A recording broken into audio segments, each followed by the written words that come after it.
सभी प्यारे प्यारे विद्यार्थियों का हार्दिक स्वागत एवं अभिनंदन करते हैं।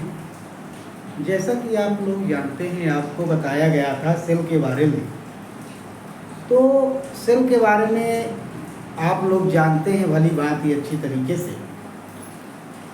नए बच्चे भी आए हैं और जो पुराने बच्चे हैं ये भी अच्छी तरह से जानते हैं। सेल जो होती है ये एक प्रकार की ऐसी स्ट्रक्चर होती है, ऐसी संरचना होती है किसी भी जीवधारी के शरीर की, जो जीवन को जीने के लिए होती है, या ये कह सकते हैं कि जीवित जीवधारी को या किसी भी जीवधारी को जीवित दशा में बनाए रहने के लिए होती है। जैसे कोई जीवधारी है तो उसको जीवित दशा में बनाए रहने के लिए कोशिका की आवश्यकता होती है। तो सेल जो होता है, कहा जाए कि कितने प्रकार की होती है। कोशिका जो होती है ये 2 प्रकार की होती है, और इसकी खोज की बात की जाए तो इसकी खोज जो किया है वो है आपके रॉबर्ट हुक नाम के वैज्ञानिक। अच्छा, रॉबर्ट हुक नाम के जो वैज्ञानिक है ना, इन्होंने कोशिका को निर्जीव माध्यम में खोजा था। किस माध्यम में खोजा था? निर्जीव माध्यम में। और निर्जीव माध्यम में इन्होंने देखा इसे कि ये मधुमक्खी के छत्ते के समान स्ट्रक्चर देखी इन्होंने। ऐसी संरचना मधुमक्खी के छत्ते के समान संरचना। मधुमक्खी के छत्ते के समान इन्होंने जो संरचना देखा, कार्ड के टुकड़े में इन्होंने अध्ययन किया उसका, तो उसका नाम दिया इन्होंने जो है निर्जीव माध्यम। कैसा माध्यम था? निर्जीव। तो निर्जीव माध्यम में कोशिका की खोज करने वाले वैज्ञानिक का नाम है रॉबर्ट हुक। अच्छा, किया कब ये काम? खोज करने का काम इन्होंने किया था 1665। सन क्या है? 1665। तो 1665 में निर्जीव माध्यम में कोशिका की खोज करने वाले वैज्ञानिक का नाम क्या है? Robert Hooke. अगर हम आगे की बात करें कि क्या कोशिका निर्जीव ही होती है? नहीं, कोशिका सजीव होती है, निर्जीव होती है, दोनों होती है। लिविंग होती है और नॉन लिविंग। अच्छा, बात की जाए अगर लिविंग की, कि लिविंग में अगर देखा जाए कि लिविंग स्टेज में सेल का डिस्कवरी कौन किया? सजीव अवस्था में कोशिका को कौन खोज किया? तो सजीव अवस्था में खोज करने वाले वैज्ञानिक हैं एंटलानी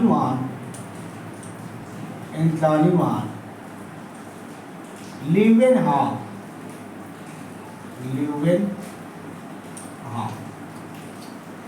एंटलानी ल्यूवेनहॉक जो वैज्ञानिक हैं, इन्होंने 1683 में खोज किया। कब किया था? 1683 में। अब देखिए, आपके पास कोशिका की खोज से संबंधित 2 वैज्ञानिक हैं।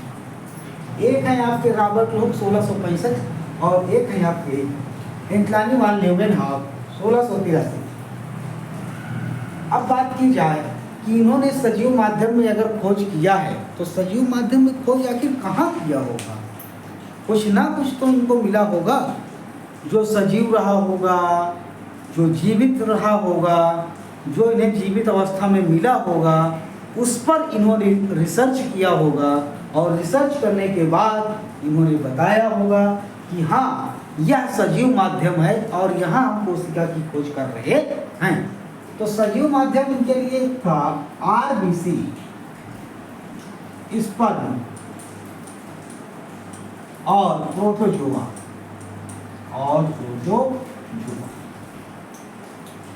इनमें जो है इन्होंने सजीव माध्यम में खोज किया था। कहाँ किया था? RBC में खोज किया, स्पर्म में किया और प्रोटोजोआ में। अब बात आती है कि आखिर ये RBC क्या होती है, स्पर्म क्या होता है और प्रोटोजोआ क्या होता है। RBC जो होती है ये मनुष्य के रक्त में पाई जाने वाली एक सेल्स होती है।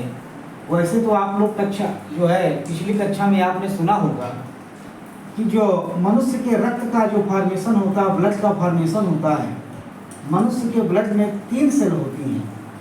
एक होती है आपकी RBC होती है, एक होती है आपकी WBC और एक होती है BC। तो सजीव माध्यम में जो खोज हुई थी वो कहाँ हुई थी? RBC में। किसके द्वारा बताइए ना, किसके द्वारा? एंटलानी वान लीवेनहॉक के द्वारा। इसके अलावा इन्होंने और कहाँ पर खोज किया था? स्पर्म। स्पर्म क्या होता है? स्पर्म को बोला जाता है शुक्राणु। क्या बोला जाता है? शुक्राणु। ये मानव शरीर की एक ऐसी सेल होती है, मानव शरीर की एक ऐसी सेल होती है, इस सेल के द्वारा आगे चल करके जनन क्रिया में ये भाग लेती है। ये सेल कहाँ भाग लेती है? जनन क्रिया में या प्रजनन में भाग लेती है। प्रजनन क्रिया में भाग लेने वाली जो सेल्स है, प्रजनन क्रिया का मतलब ये है कि ऐसी प्रोसेस जिसके द्वारा संसार के समस्त जीवधारी अपने समान बच्चे पैदा करते हैं, तो ऐसे सेल्स जो बच्चे पैदा करने के काम में आती हैं, पुरुष के शरीर में पाई जाने वाली उस सेल का नाम होता है स्पर्म या शुक्राणु। तो शुक्राणु जो होता है वो जीवित दशा में देखा गया और जीवित दशा में इन्होंने पाया और वहां पे कहा कि शुक्राणु एक प्रकार की सेल्स है, शुक्राणु एक प्रकार की कोशिका है। इसके अलावा और इनके पास क्या मिला? प्रोटोजोआ। आप पिछली कक्षा में देखे हैं, जो कुछ जीवधारी संसार में ऐसे होते हैं जो यूकैरियोटिक होते हैं और एक कोशिकीय होते हैं। यूकैरियोटिक एक कोशिकीय क्या होते हैं?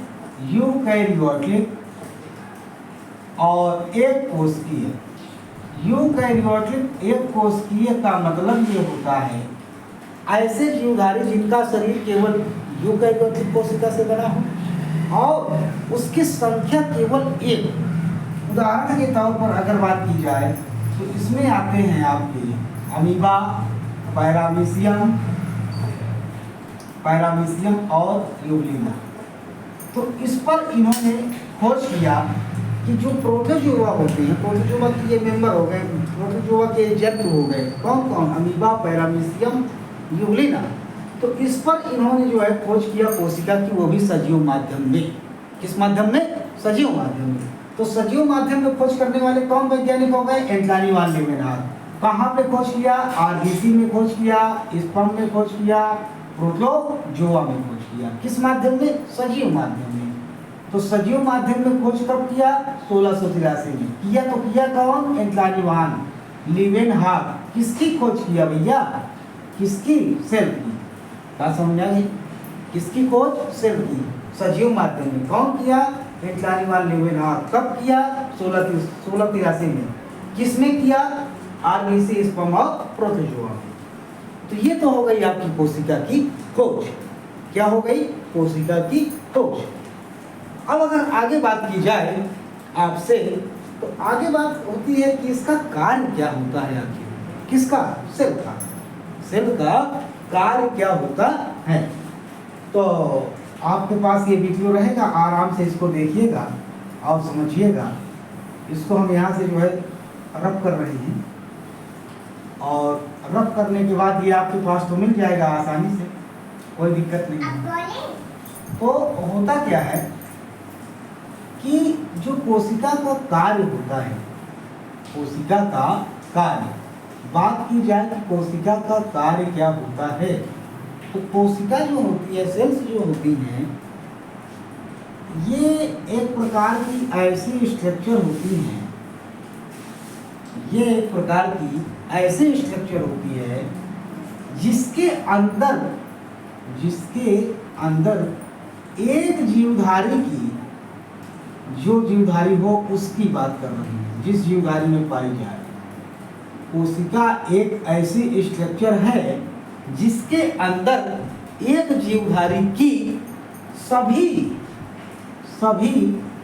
जैविक क्रियाएं संपन्न होती हैं। कौन सी क्रियाएं संपन्न होती हैं? जैविक क्रियाएं। तो जैविक क्रियाएं संपन्न करने के लिए किसकी आवश्यकता होती है? सेल की। तो सेल जो होती है, इसके अंदर जैविक क्रियाएं संपादित होती हैं। अगर आप उदाहरण जानना चाहें तो उदाहरण जानने के लिए आपके पास है, पहली क्रिया है आपकी श्वसन क्रिया, रिस्पायरेशन। कोई भी जीवधारी होता है वो अपने शरीर को जीवित दशा में बनाए रखने के लिए श्वसन करता है। इस प्रकार से कई क्रियाएं होती रहती हैं। तो ये क्रियाएं जो होती हैं, जैसे श्वसन है, पाचन है, उत्सर्जन है, जनन है, ये सारी जो क्रियाएं होती हैं इनको जैविक क्रियाएं कहा जाता है। आगे इसकी हम बात करेंगे, इसके अंतर की, वो अगली क्लास में चर्चा करते हैं। तब तक आप लोग इसको देखिए, समझिए, बार बार देखिए, और जो प्रॉब्लम हो उसको कमेंट में कीजिए। अगर नहीं समझ में आ रहा है तो आप क्लास में पूछिए आकर के विद्यालय में। धन्यवाद।